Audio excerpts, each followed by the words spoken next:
Tiongkok sebut ada aliran dana korupsi pejabat di Indonesia, balik kereta cepat WOS.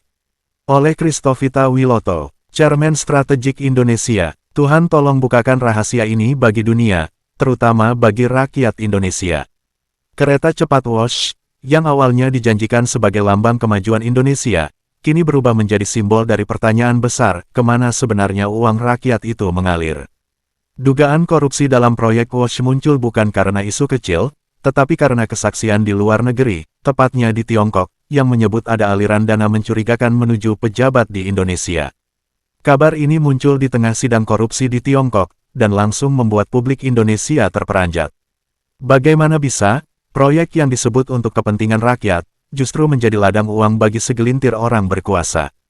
Proyek ini seharusnya menjadi kebanggaan nasional.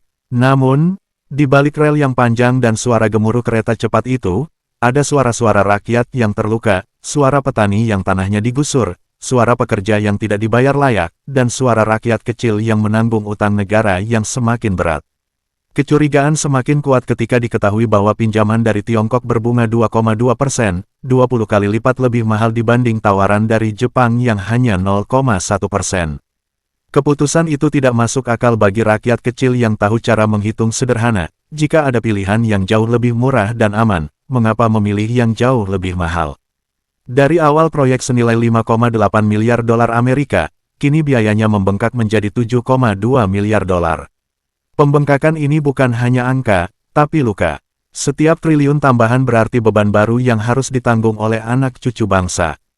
Rakyat bertanya, siapa yang bertanggung jawab? Mengapa lembaga penegak hukum diam saja?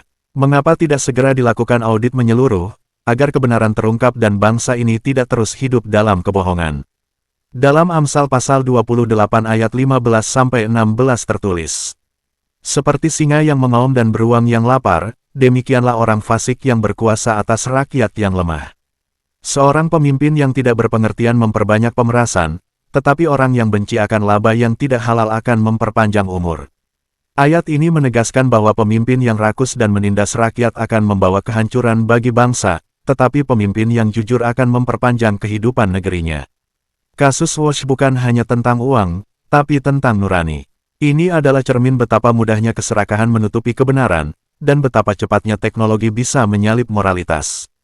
Arahan Tuhan Yesus Kristus. Tuhan Yesus berkata, apa gunanya engkau membangun jalan yang panjang, jika jalan hatimu penuh dosa? Bersihkan dahulu hatimu, maka bangsa ini akan berlari secepat angin dalam terangku. Amin, amin, amin.